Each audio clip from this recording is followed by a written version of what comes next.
It happens to you all the time. You're just walking down the street, maybe in your hometown or visiting some major city, and you look up at a massive gleaming new skyscraper. Right, yeah. Or maybe you drive past a sprawling new housing development that's stretching out over what used to be, just empty fields a year ago. Oh, exactly. It pops up out of nowhere. Yeah. And you look at the sheer undeniable scale of it all, the concrete, the steel, the miles of glass, and you just have to wonder, where does the money actually come from to build all this? It's a great question, honestly, because it's far too big for one person. Right. And frankly, it's usually way too big for just a single local bank to handle. Absolutely. I mean, the physical world you walk through every day, it feels so permanent and immovable, but it is entirely built on an invisible, highly fluid foundation. And that is really the core theme we are exploring today on this deep dive. Okay, let's unpack this, because we're looking at Willem Tait's book, Capital Markets and Real Estate: How Money and Capital Shapes the Property Market. And he reveals this massive paradox right at the heart of the entire system. He really does. Because on one hand, you have real estate. It's famously solid, it's heavy, and it is extremely illiquid. I mean, you can't just sell a 50-story office building in 5 seconds if you suddenly need cash. No, definitely not. It takes months, sometimes years. Exactly. But then on the other hand, you have the capital markets, stock tickers, bond yields, trading algorithms executing in milliseconds. Right. The financial world is entirely abstract. It's lightning fast. And above all, it's highly liquid. So how do these two totally contradictory worlds even interface with one another? I mean, how does bricks and mortar connect to high-speed finance? Well, they interface because they possess exactly what the other desperately lacks. It's really the ultimate symbiotic relationship in modern finance. Okay, break that down for me. Sure. So consider the mindset of a major investor in the capital markets. The financial markets are notoriously volatile. I mean, stocks can swing wildly based on a single news report or a tweet. Oh, we see it all the time. Right. So these big investors are constantly hunting for a safe haven. They need an asset that anchors their portfolio, something that actively hedges against inflation, and crucially, something that generates a steady, reliable cash yield month after month. Like rent. Exactly like rent. Commercial real estate, with its long-term tenant leases and its tangible physical value, provides exactly that anchor in a sea of volatility. And then, I guess looking at it from the other side, the real estate developers desperately need that capital. Oh, they rely on it entirely. Because you can't, build a billion-dollar logistics hub or a massive residential complex with petty cash, or even a standard business loan. No, you need billions. Right. So if real estate is this massive heady engine, the capital markets provide the sheer volume of high-octane fuel required to actually get it off the ground. That's a perfect analogy. But that fuel doesn't just come in one flavor, as Tait points out. He breaks the funding down into two main pillars: debt and equity. Okay, so let's start with debt. That's mostly bonds, right? Mostly, yes. The debt side is relatively straightforward, usually taking the form of bonds. Tait illustrates this beautifully with municipal infrastructure. Like a city building something. Yeah. Let's say a local government wants to build a new transit line to support a massive new residential sector. They issue municipal bonds to the capital markets. And who buys those? Institutional investors. Yeah. They buy these bonds because they offer low risk, tax efficient, and very predictable returns. So the city gets an immediate massive injection of cash to pour the concrete, and the investors get their steady, decades-long yield. So that's the debt side. You're just lending money. But the equity side is where the concept of ownership fundamentally shifts, doesn't it? It does, completely. Because instead of just lending money to a developer, equity is about owning a piece of the bricks and mortar. And this brings us to REITs, real estate investment trusts. Yes, REITs are huge. This is really how everyday people, not just billionaires, get exposure to commercial property. What's fascinating here is the sheer alchemy of what a REIT actually accomplishes. It takes a fundamentally illiquid asset, say a massive suburban shopping mall, and transforms it into liquid shares that can be traded instantly on a public stock exchange. It's wild to think about. It is. A REIT pools capital from thousands of individual investors, buys the property, manages the tenants, and then distributes the rental income back to the shareholders as dividends. I used to think of it like freezing water into ice, but that doesn't really capture the fractional nature of it. No, it's more fragmented than that. Yeah, it's more like taking a massive million-pound block of ice, the shopping mall, and running it through a machine that shaves it into millions of individual snow cones. I like that, the snow cone effect. Right.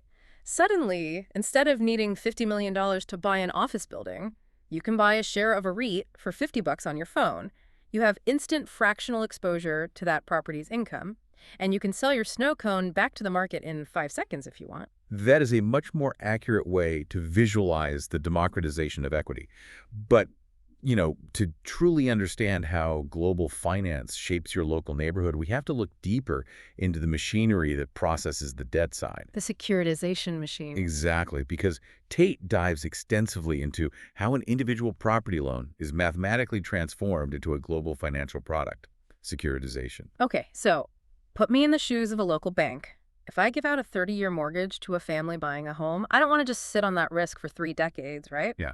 I assume the bank bundles that mortgage together with thousands of others to sort of dilute the risk of any one person defaulting. That is the first step, yes. The bank originates the loan, but sitting on 30-year debt ties up their capital.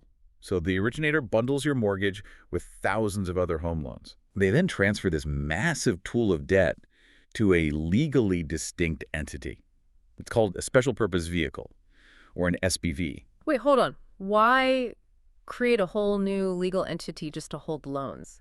Is that like a financial quarantine zone or something? Precisely. The industry term is bankruptcy remoteness. Bankruptcy remoteness. Right.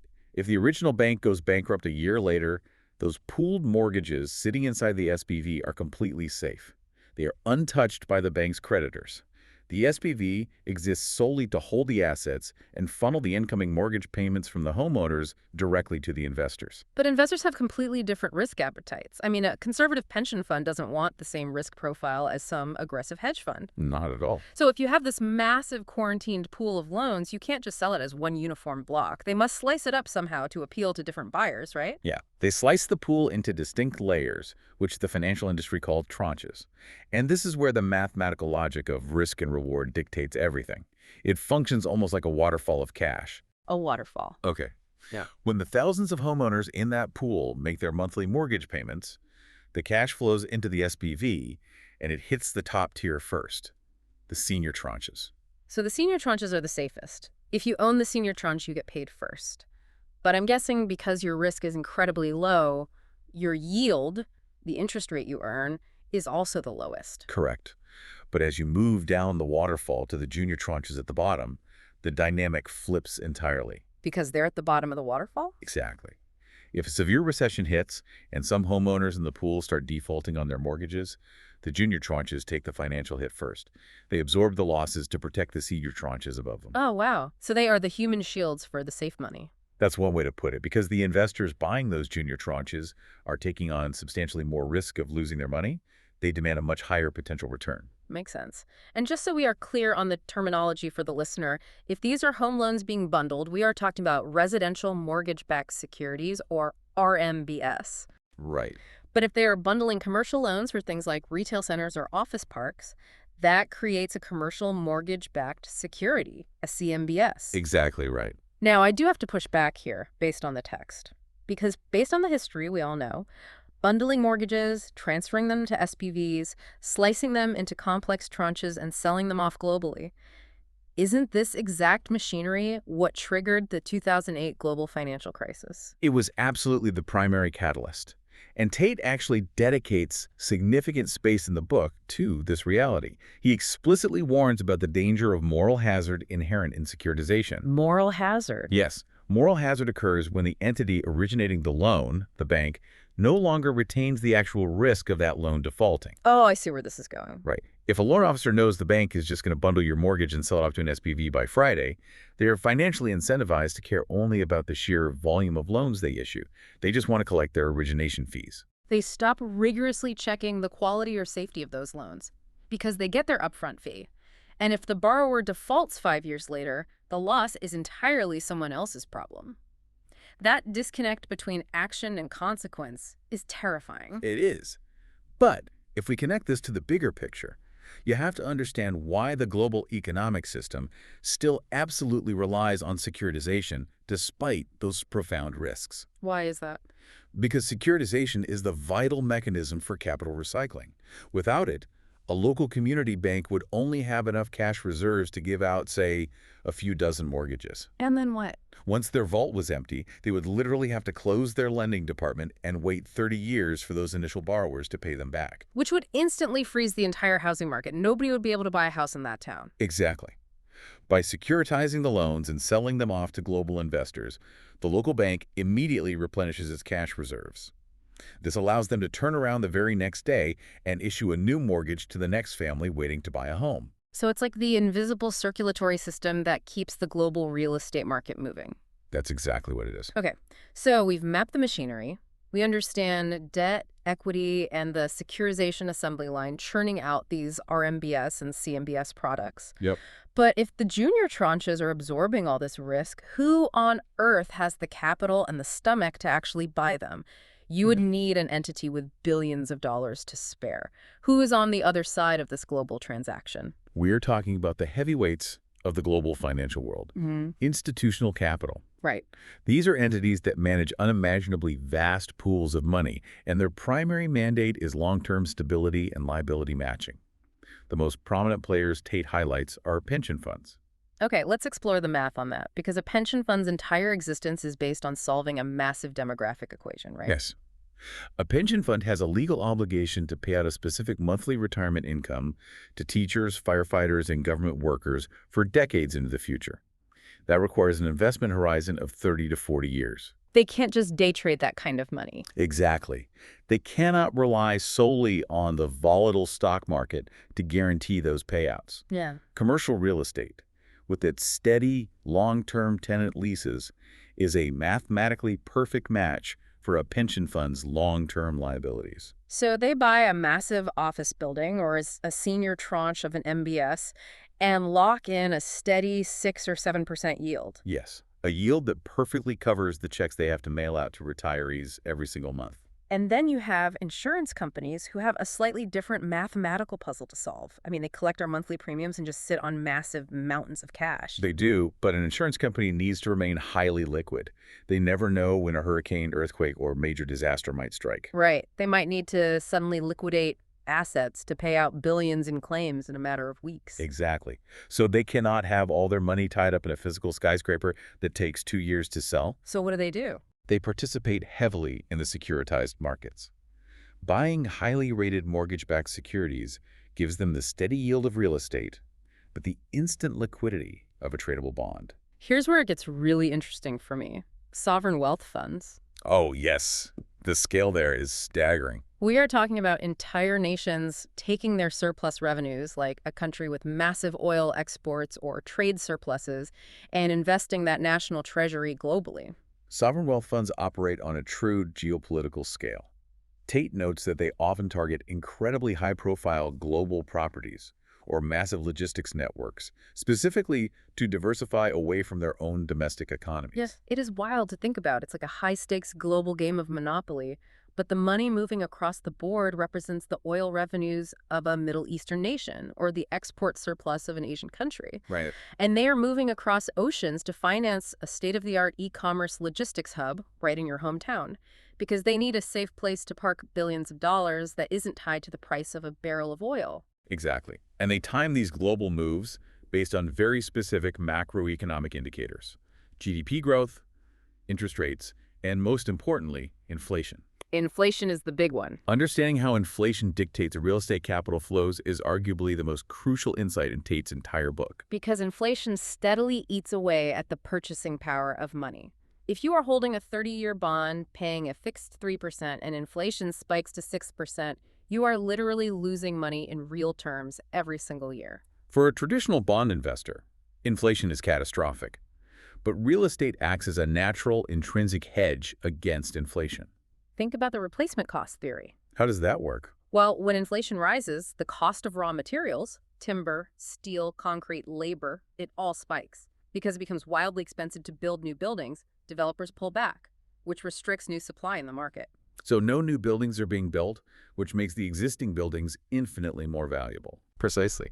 And meanwhile, landlords typically have clauses in their commercial leases that allow them to raise rents in tandem with the consumer price index. Oh, of course. So as inflation goes up, the value of the physical property goes up, and the rental income it generates goes up.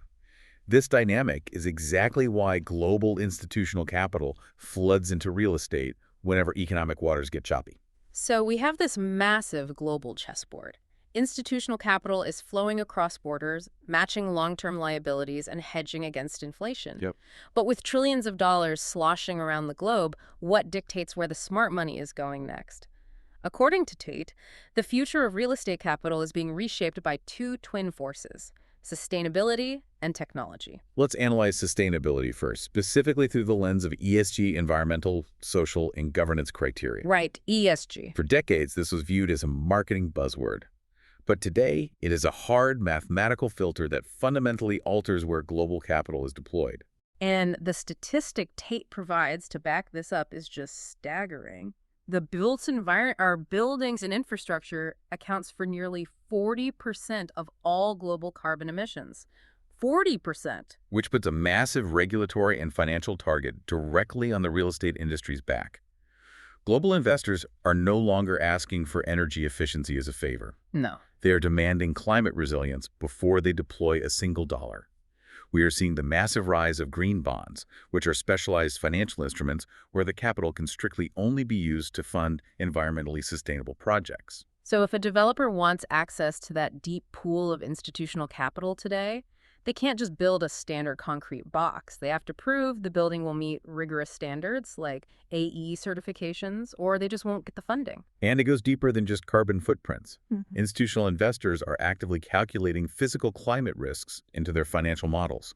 They are overlaying their property portfolios with 50-year flood maps and wildfire projections. Wow, they're looking that far ahead. They have to.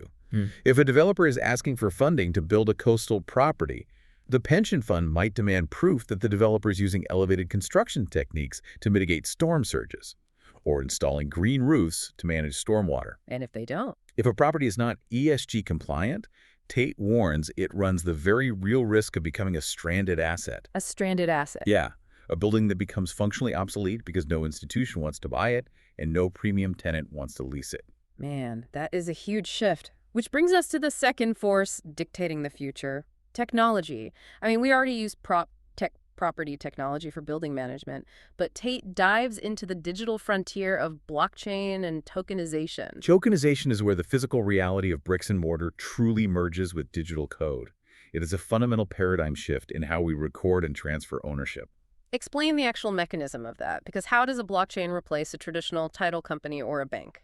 Well, under the traditional system, buying, selling, or paying out dividends on real estate requires a massive web of middlemen. You have banks, clearinghouses, brokers, lawyers, All taking a fee. all taking a fee and taking days to process paperwork.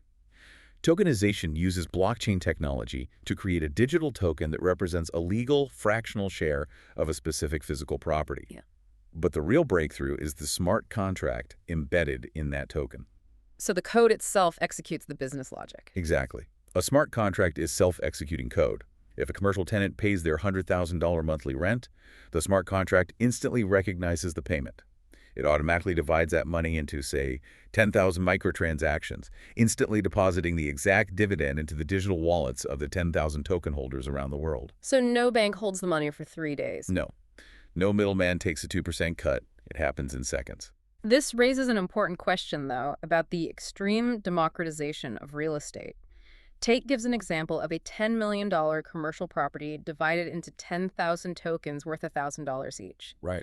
Does this mean that instead of needing millions to invest in private commercial real estate, you or I could literally just buy a $1,000 piece of a skyscraper in London directly from our phones? This raises an important question about access. Yes. In theory, absolutely.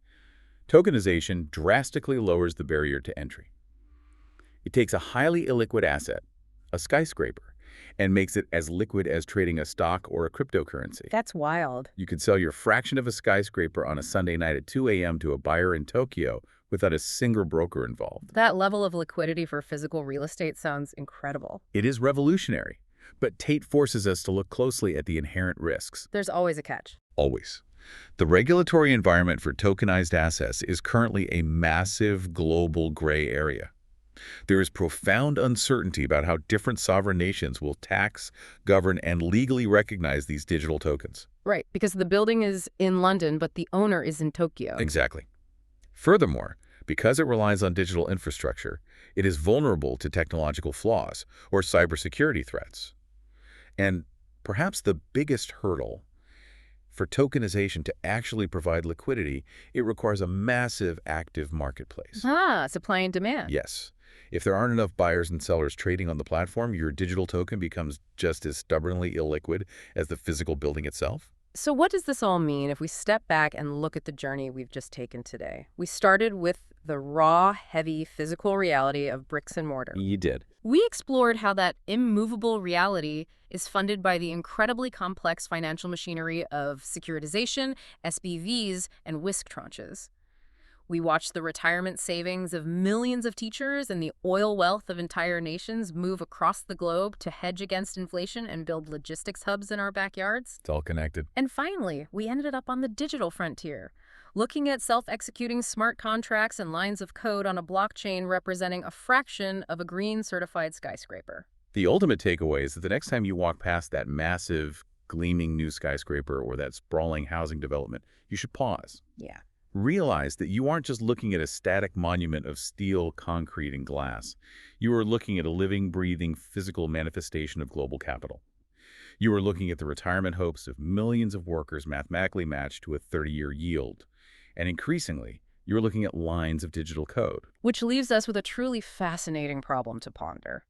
If tokenization eventually allows a single commercial building to be fractionalized and owned by a million anonymous digital wallets scattered across the globe, who actually decides to fix the roof when it leaks? That is the million-dollar question. Right. If ownership becomes entirely decentralized, do we eventually hand the physical management of our buildings over to AI algorithms answering to decentralized autonomous organizations?